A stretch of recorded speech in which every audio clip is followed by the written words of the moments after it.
Pasamos el turno a Víctor Flores Olea para contestación. Gracias, Alfredo. Sí, tengo aquí varias preguntas cuya sustancia en ese sentido, son coincidentes. Es decir, ¿cómo hacer para que en la reforma del Estado anunciada se puedan reflejar o se puedan recoger ideas o tesis como las que se están sosteniendo, pero no solo, digamos, en esta mesa de hoy, sino a lo largo de un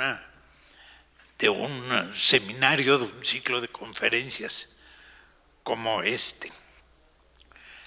Bueno, como el proceso de discusión de la reforma del Estado se supone que está abierto a un año, yo creo que debemos pensar, ya teniendo el material del conjunto de los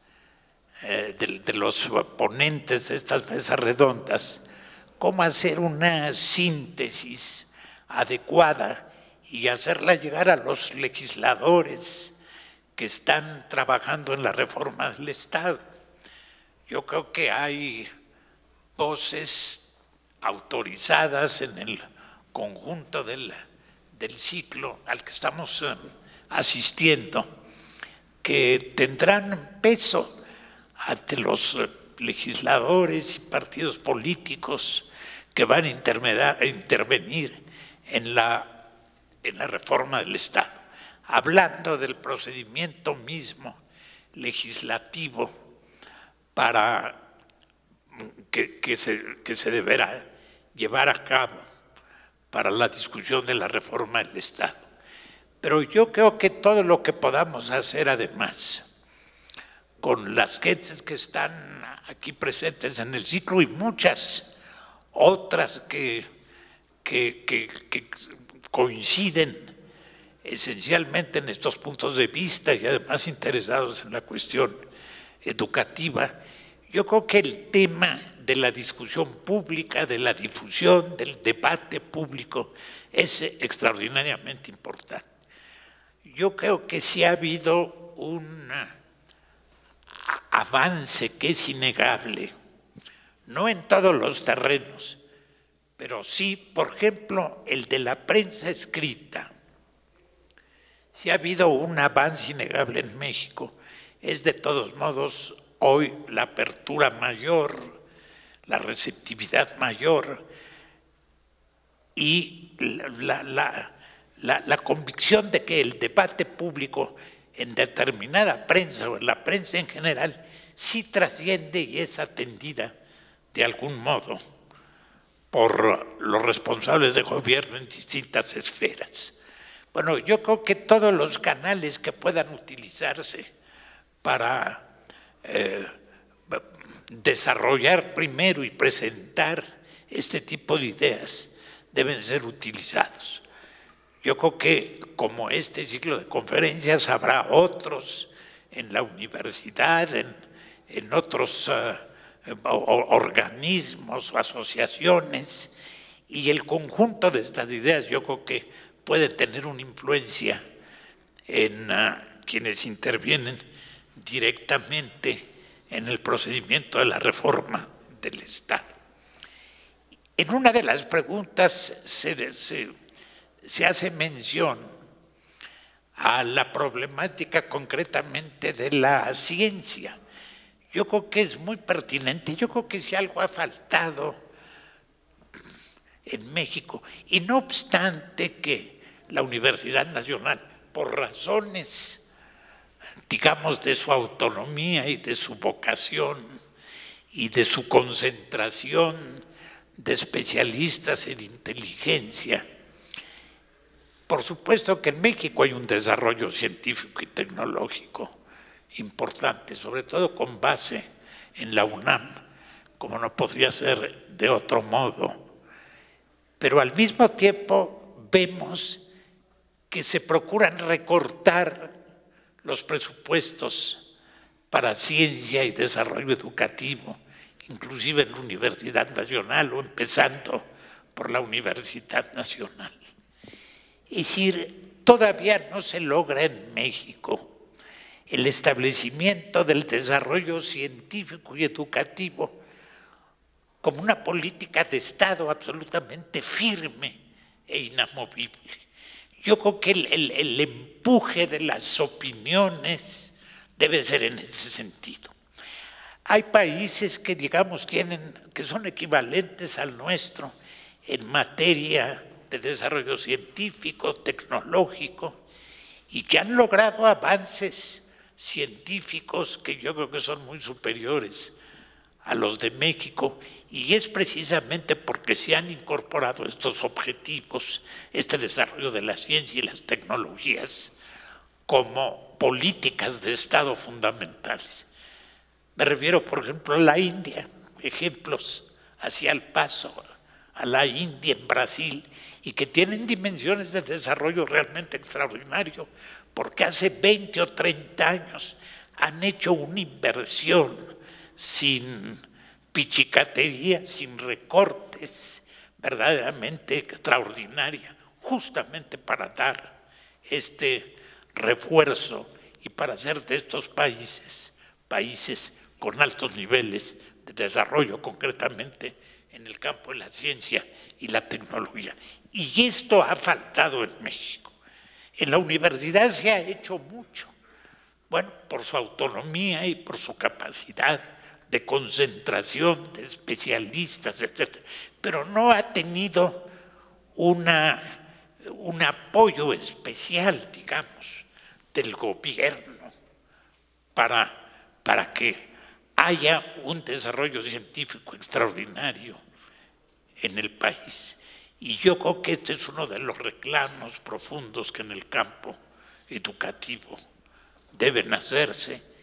Yo creo que desde muchos puestos, ángulos, actividades sociales, hay que incidir, repetir en esta demanda que es fundamental para el país.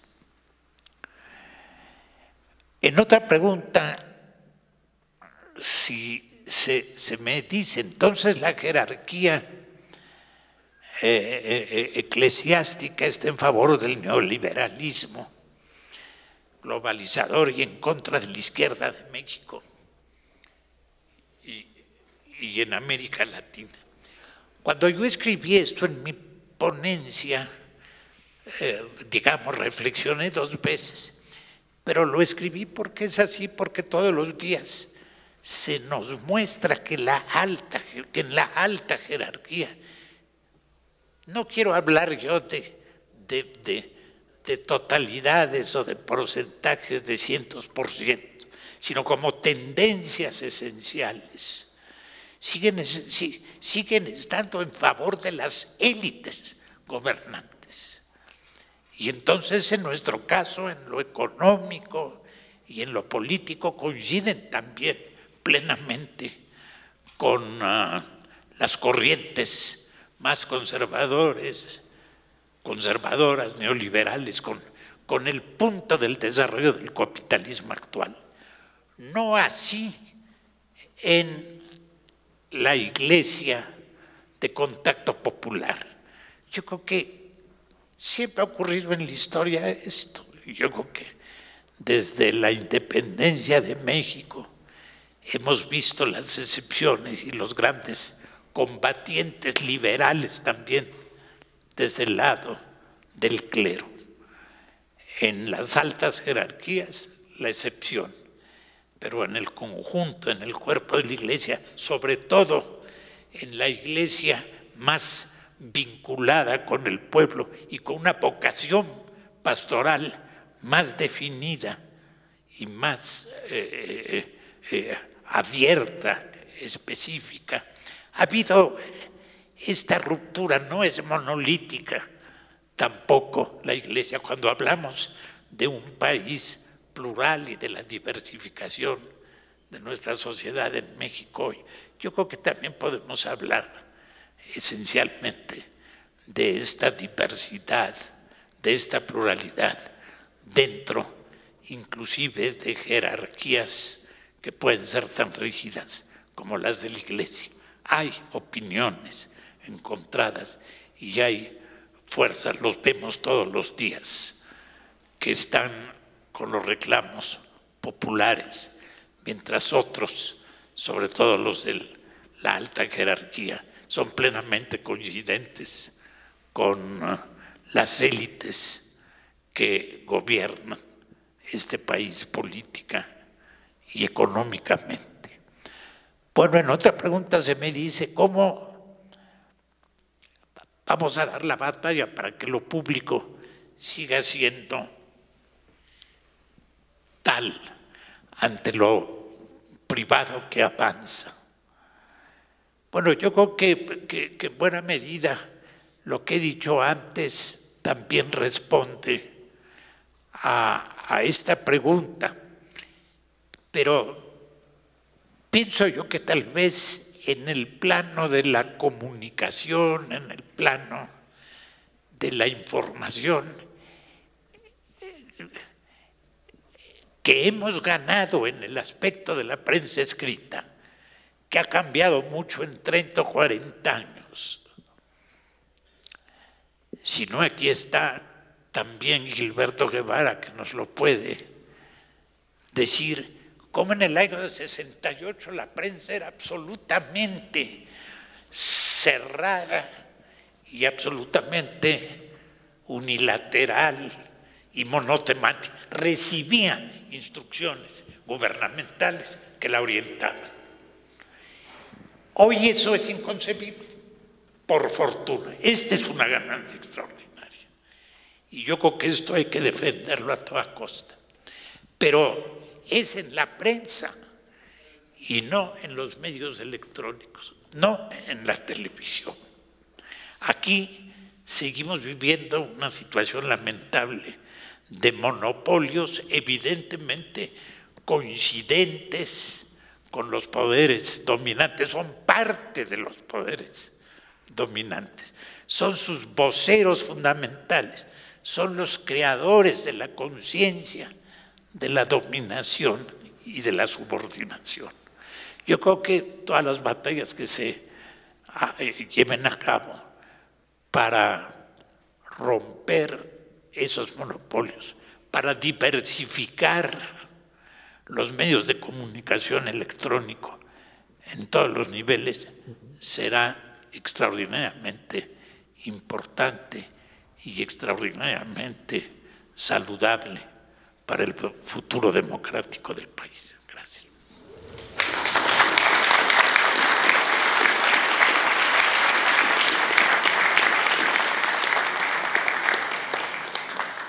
Pese a que soy moderador nada más en esta mesa, la importancia de la pregunta que me hicieron directamente a mí merece cuando menos unas palabras de respuesta. La pregunta es sobre qué se puede esperar o qué papel tienen los jóvenes en estos problemas básicos. Podemos ver que indudablemente nuestra juventud está muy distante de los problemas y la vida de la juventud actual. Podemos decir que nuestra juventud fue fácil y que la juventud actual es la víctima tremendamente oprimida por este Big Brother de lo privado, del que habla Víctor Flores Olea, que pese a ser privado no nos puede engañar, que defiende al individuo, lo destruye. Y obviamente su enfoque principal es la destrucción de los jóvenes. Con el trato que afortunadamente tengo cotidianamente con los jóvenes, puedo decir que pese a todos sus problemas, problemas laborales, exigencias de estudios que nosotros no tuvimos, presiones de toda índole, pese a ello, o tal vez por ello, no sé, han desarrollado una conciencia cuyo contenido los viejos no tenemos derecho a aconsejar en cuanto a dirección. Es su mundo, es su vida, solo ellos reciben esta tremenda presión y esperamos que actúen por ellos mismos. ¿Qué es lo único que pudiera yo decir como viejo profesor? En toda esta aplastante presión, procuren que su lucha, con el contenido que ustedes quieran, procuren que su lucha sea eficaz, que no se pierda bajo el control de esas mismas fuerzas que los oprimen. ¿Por qué? Porque lo que no derrumba un Estado totalitario lo fortalece.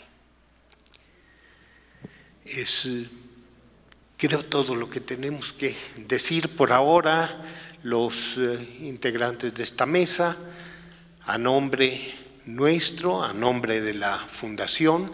Muchísimas gracias por su presencia y anunciamos la próxima sesión, que será el día 3 de mayo, la cultura, la educación, la ciencia y la tecnología como factores de la soberanía nacional, y estarán René Drucker, María Teresa Franco, John Saxe Fernández y moderará Julieta Fierro.